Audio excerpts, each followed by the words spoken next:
Welcome back to my channel. I think I am going to start again. I know again by saying I am so sorry that I have been away, but there is a very good reason for it. It has been a crazy month, 5 weeks. I think it's been absolutely crazy.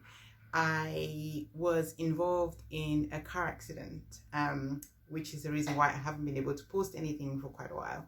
I had a car accident on the 9th of January, was a Saturday. And yeah, so it's kind of shaken me quite a bit. So I needed some time to kind of settle in before I could come back and do this.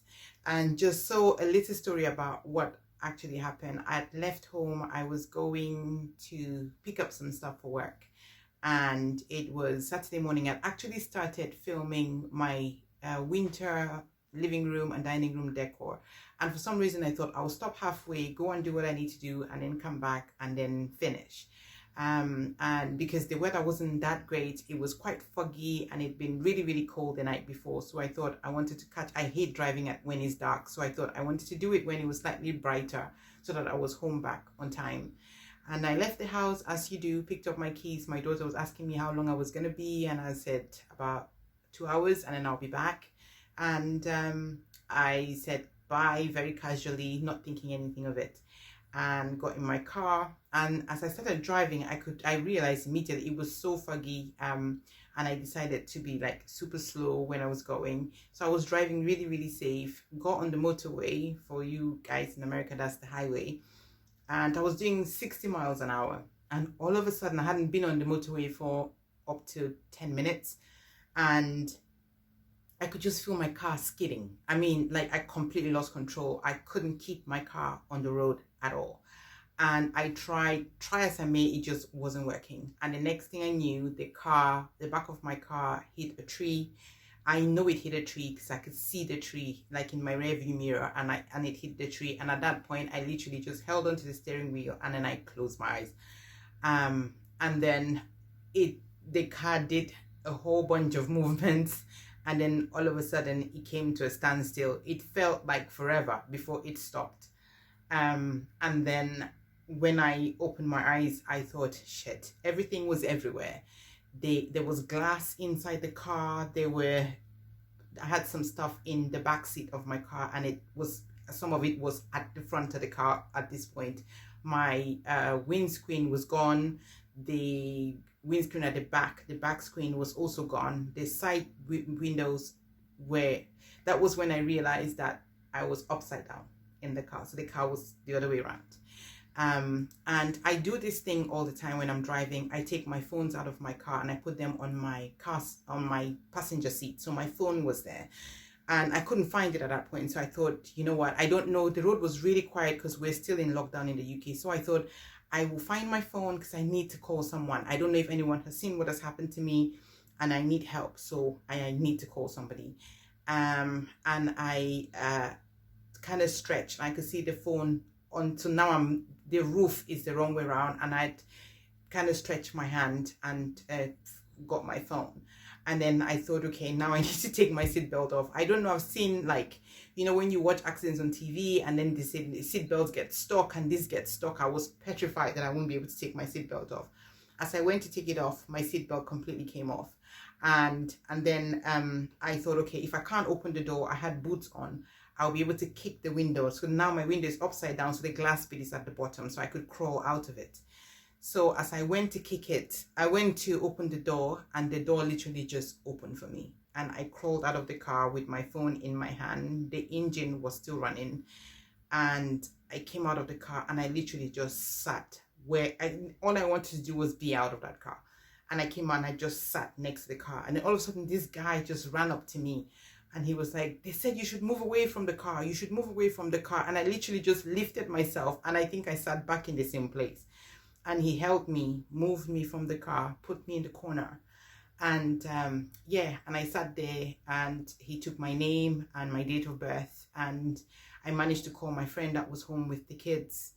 to come for me. But when I was looking at the car and I saw the amount of damage that was on my car, and the car was upside down, and I just kept thinking to myself, like, if my friend wasn't there, my kids would have been with me. And I think the thought of that just, it made me spiral. Like, every time I turn and look at the car, I was in tears, and I kept thinking, my kids would have been in this car. Would they have been as lucky as I was to be out of the car? I couldn't. The only thing that I could feel at that point, in terms of like me hurting myself, was that I had my eye was bleeding out, on my eyelid was bleeding, and I had a really thumping headache on this head.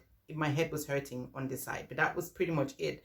I had no other injury whatsoever, but I was still taken to hospitals to get checked out, and everything was fine. And I came home that night. But it's just, this, I have been kind of feeling all kinds of ways since then. And it's just, you feel lucky, but then the luck just gets twisted in the same way, and you think, how could I have survived that? My car flipped over twice, and how could I have survived that and still be okay?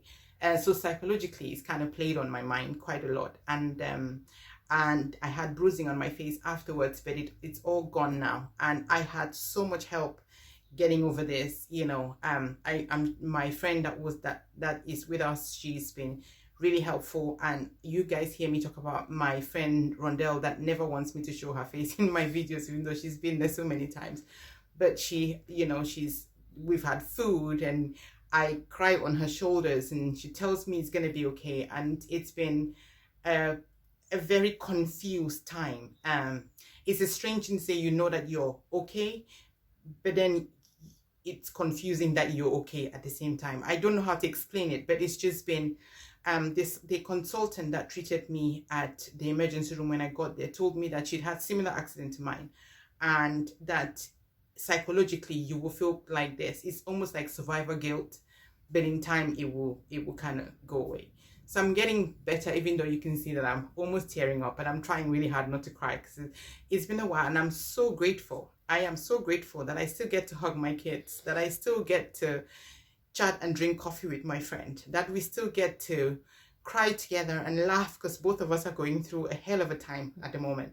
And that I still get to do all those things. And every day I get to do those things, I am just so grateful, because I know what could have been.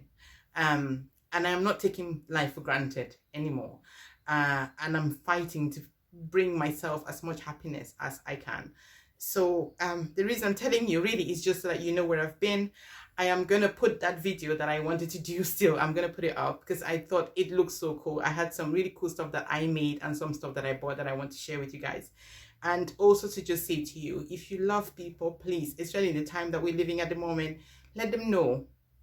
Let them know that you love them. Be kind and just love each other, and hug your family and tell them how much you care, because you never know. I mean, you can be healthy and strong, and in like that, everything could stop. So that was really just my little message, but I will put a video up soon, I promise, with my winter decor, but I'll kind of make it slightly more spring looking, and I'll share that with you guys, and I will have some more other videos to come. But I am feeling much better, and yeah, and I will see you guys in the next one. Bye.